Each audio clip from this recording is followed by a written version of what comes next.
Hello అండి, అందరికీ welcome to కొంచెం స్పెషల్ డిషెస్. ఇంకొక ఎమ్మి టమోటా చట్నీ రెసిపీతో నేను మీ ముందుకు వచ్చాను. టేస్ట్ అయితే చాలా బాగుండిద్దండి. వేడి వేడి అన్నంలోకే కాకుండా ఇడ్లీలోకి, దోశల్లోకి కూడా చాలా బాగుండిద్ది. తప్పకుండా ట్రై చేయండి. ముందుగా ఇక్కడ చింతపండు ఒక 2 ఇంచుల దాకా చింతపండు వేసుకొని బాగా నానబెట్టుకోండి. చింతపండు గుజ్జు వేసుకోవాలి. మనం ముందుగా స్టవ్ ఆన్ చేసుకొని కడాయి పెట్టుకొని ఒక 2 టేబుల్ స్పూన్ల దాకా ఆయిల్ వేసుకొని 2-3 ఎమ్మల కరివేపాకుని వేసుకొని ఒకసారి బాగా కలుపుకొని మీ కారానికి తగినంత పచ్చిమిర్చిని సగానికి తుంచుకొని వేసుకోండి. పచ్చిమిర్చి వేసేసి ఈ పచ్చిమిర్చిని ఒక 2-3 నిమిషాల పాటు ఫ్రై చేసుకోండి.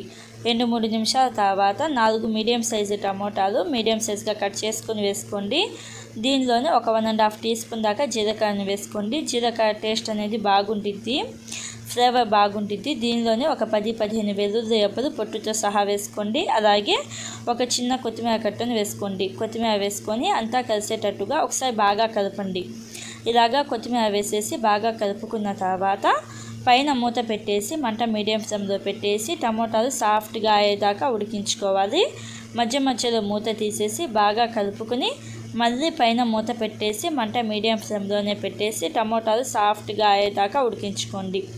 ఇలాగా టమోటాలు అనేవి సాఫ్ట్గా ఉడికిన తర్వాత ఒకసారి బాగా కలుపుకొని చింతపండు గుజ్జు వేసుకోండి. అంటే చింతపండు వేయద్దు, నీళ్ళు వేయద్దు. చింతపండు బాగా పిసికి చింతపండు గుజ్జు వేసుకొని సాల్ట్ ఒక 1/2 టీ స్పూన్ దాకా వేసుకొని ఒకసారి బాగా కలుపుకొని చింతపండు గుజ్జు వేసిన తర్వాత ఒక 2 నిమిషాల పాటు ఉడికించుకోండి. ఇలాగా ఒక 2 నిమిషాల పాటు ఉడికించిన తర్వాత ఇప్పుడు మంట ఆఫ్ చేసేసి దీనిని పూర్తిగా చల్లారనివ్వండి. ఇది పూర్తిగా చల్లారిన తర్వాత మిక్సీ జార్లోకి వేసుకోండి. మిక్సీ జార్లోకి వేసుకొని జస్ట్ 1 లేదా 2 పల్సులు ఇవ్వండి. ఇలాగా 1 లేదా 2 పల్సులు ఇచ్చిన తర్వాత ఉప్పు సరిపోయిందో లేదో చూసుకొని పడితే ఇంకొంచెం వేసుకొని అడ్జస్ట్ చేసుకోండి.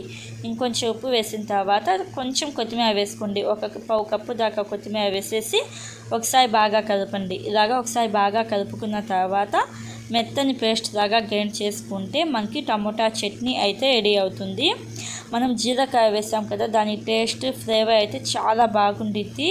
చిన్న పిల్లలు కాదు, పెద్దలు కూడా చాలా ఇష్టంగా తింటారు. అస్సలు మిస్ కాకండి. అస్సలు మిస్ కాకుండా ఒకసారి తప్పకుండా ట్రై చేసి మీకు ఎలా వచ్చిందో నా కామెంట్ బాక్స్లో చెప్పండి. వేడి వేడి అన్నంలో ఇలాగ కొంచెం టమోటా చట్నీ వేసుకొని తింటే కడుపు నిండుగా తింటారు. తప్పకుండా ట్రై చేసి ఎలా అనిపించిందో చెప్పండి. Thank you.